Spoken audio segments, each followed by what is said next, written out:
Hola, ¿qué tal? Bienvenidos de nueva cuenta a Despierta Cristiano. Hoy vamos a analizar este asunto sobre que miles o millones de católicos estamos haciendo un acto de reparación sobre la blasfemia de las Olimpiadas.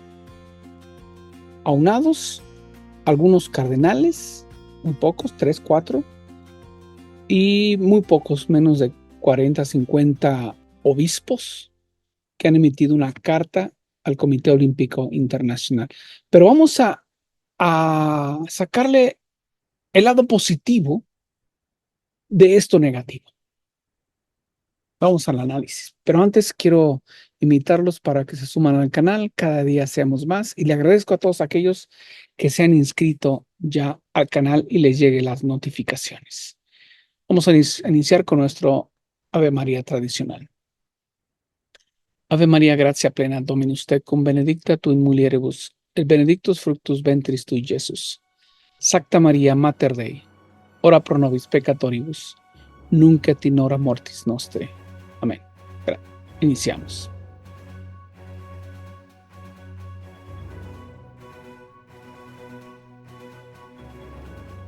Cuando nos enfrentamos a una blasfemia pública, como la ceremonia inaugural de los Juegos allá en París, ¿qué podemos hacer? Sí, ofrecer oración, sacrificio, etcétera, etcétera. Pero la pregunta ¿es mejor hablar de ello? O sea, de lo acontecido, o definitivamente ignorarlo. ¿Qué podemos hacer? Algunos quizás crean que es mejor ignorarlo, no hacerles caso. Al fin y al cabo, pues es su vida y entregarán cuentas a Dios como todos vamos a hacer. Pero está claro que las criaturas responsables de la blasfemia prosperan con la indignación y la atención de los cristianos. En cierto modo, incluso es un beneficio este atropello. Esto que están haciendo es un beneficio para nosotros los cristianos porque nos ha unificado a miles y millones a orar. Sí, a repudiar esa parte, pero más que nada a orar. ¿Por qué? Porque citando a la carta de los Efesios de San Pablo, en el 5:3, de 3 al 4, dice, pero fornicación y toda inmundicia o avaricia ni aun se nombre entre vosotros como conviene a santos. Ni obscenidades, ni necedades, ni groserías, que no sirven para nada, sino más bien acciones de gracias. O sea, estas acciones que han realizado en la apertura de los juegos nos han unificado para dar gracias al Padre por muchas cosas y para pedir perdón también. Así que todo eso se puede aplicar. Pero vamos a ahondar un poquito más. ¿Qué es la blasfemia?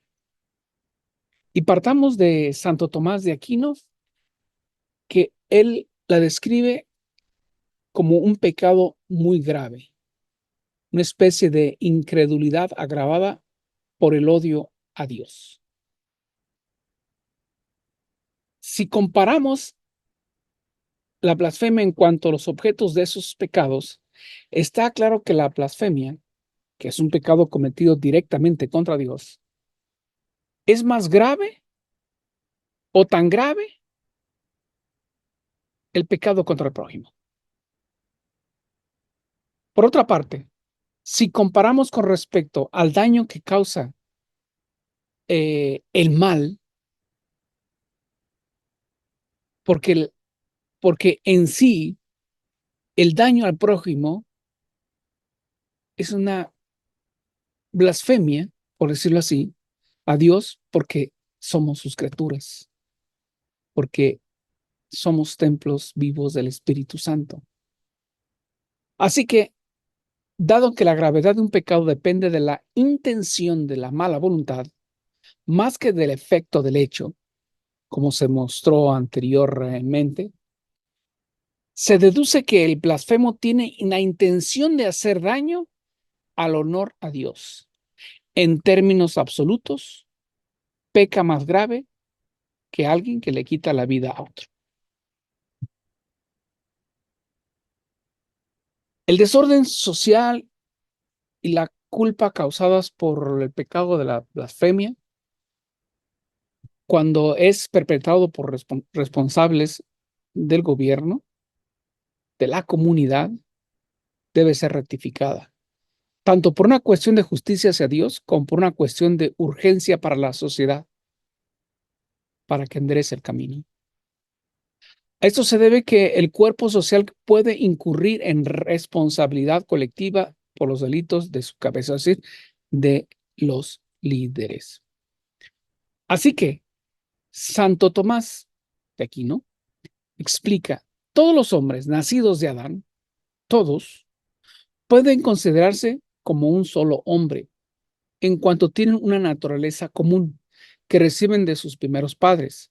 Al igual que en materia civil, todos los miembros de una comunidad son considerados como un solo cuerpo y toda la comunidad como un solo hombre. Por consiguiente, la multitud de los hombres nacidos de Adán son como otros tantos, miembros de un solo cuerpo. ¿Qué quiero decir con esto? Que es reputada como un solo cuerpo y toda la comunidad como un solo hombre. Es decir, que lo que se le hace a uno, se le hace a todos. Se le ofende a uno, se le ofende a todos. Se le ofende a un cristiano, se le ofende a todos los cristianos.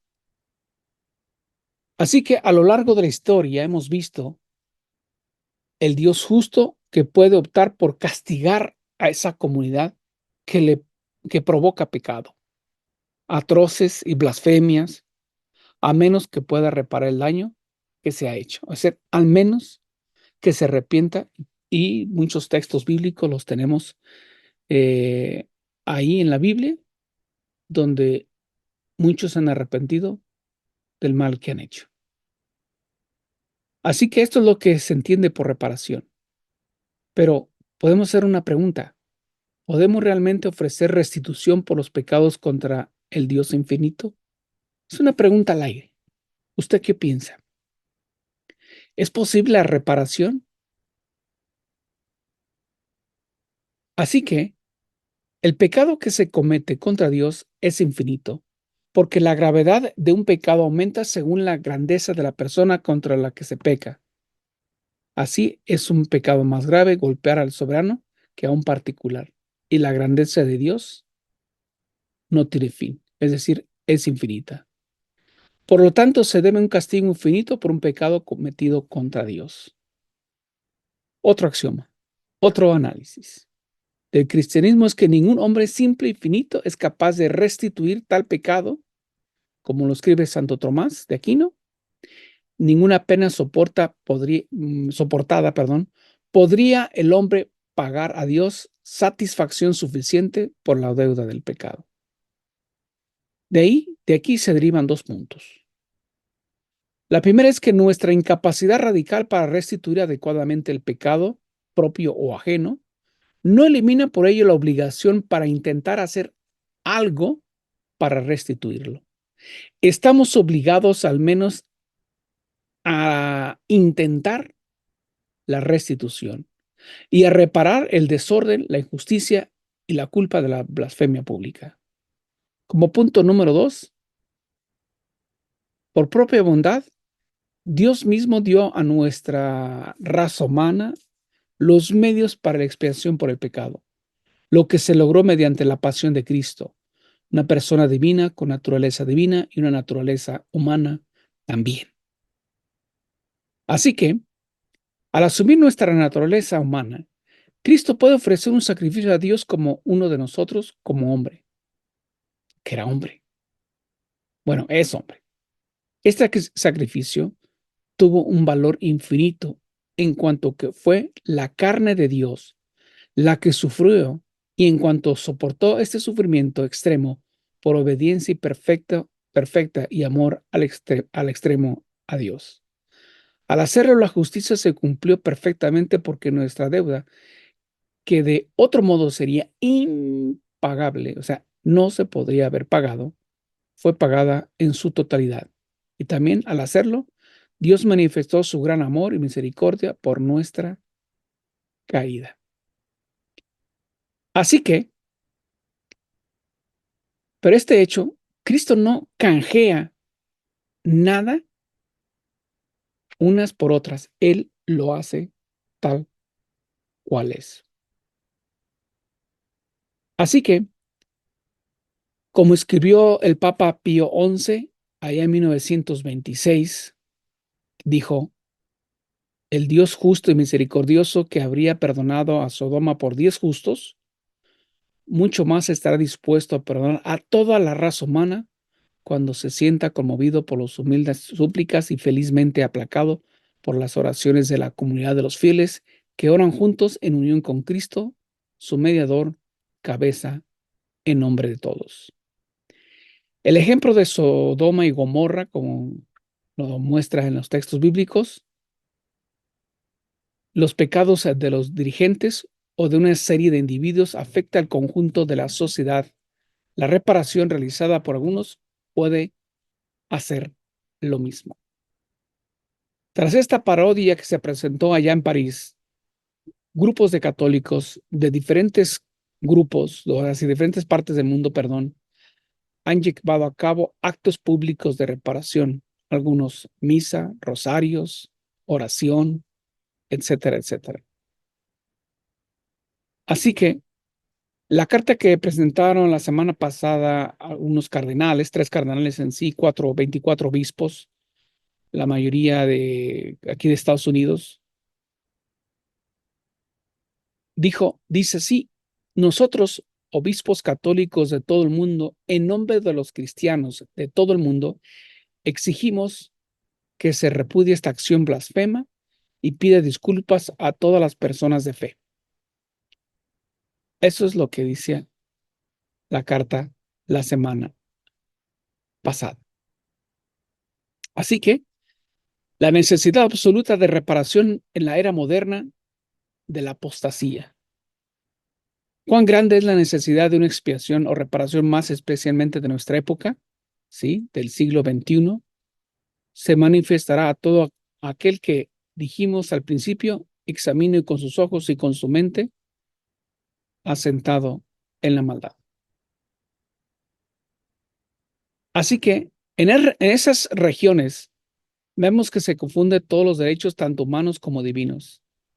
Las iglesias son derribadas. Los hombres religiosos y las vírgenes sagradas son arrancadas de sus hogares y afligidos con abusos, con barbaridades, con hambre y encarcelamiento. Bandas de niños y niñas son arrebatados del seno de su madre, la iglesia, y son conducidos a renunciar a Cristo, a blasfemar e intentar los peores crímenes de la lujuria.